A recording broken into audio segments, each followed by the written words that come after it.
மா வீட்டுக்குள்ள பூனை பூந்துருச்சுங்கம்மா. டேய் அந்த கருமத்தை அப்படியே வெளிய துரத்தடா. நீ கூட்டிட்டு வந்த சனியனையே எப்படி வெளிய துரத்துறதுன்னு பாத்துட்டு இருக்கற. இது வேறயா? சனியனா?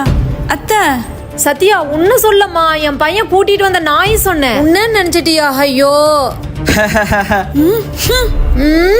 ஏங்க காலையில நீங்களும் உங்க அம்மா கூட சேர்ந்து சிரிச்சிட்டு இருக்கீங்க. இப்படிதான் என்ன கஷ்டப்படுத்துவீங்களா?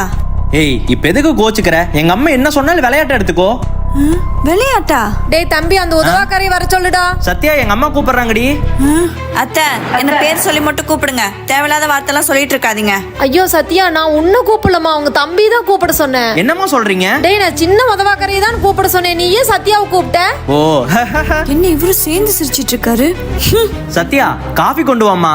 காஃபி மூதேவிகளுக்கு மட்டுமா இல்ல உங்களுக்கும் சேர்த்தியா? என்னது மூதேவியா? சத்யா என்னடி திமிர் நாயம் பேசிட்டு இருக்க? உன்ன நான் என்னங்க கேட்டேன்? 3 தேவிங்களுக்கு மட்டுமான்னு தானே கேட்டேன். என்னடி எங்க அம்மாவை மரியாதை இல்லாம பேசிட்டு இருக்க? இப்ப மட்டும் ரோஸ் வருதா உங்களுக்கு? அன்னைக்கு உங்க அம்மா என்ன எது சொன்னாலும் விளையாட்டை எடுத்துக்க சொன்னீங்க. இன்னைக்கு நான் விளையாட்ட சொன்னதா உங்களால விளையாட்டை எடுத்துக்க முடியல. அப்ப நீயும் நானும் ஒண்ணா? ஆமா ஒண்ணுதான். மாமியார் நான் ஒண்ணு 2 கொம்பு முளைச்சவங்க இல்லத்த. நீங்களும் மருமகளா இருந்துதான் வந்திருக்கீங்க. அதை முதல்ல மறந்துடாதீங்க.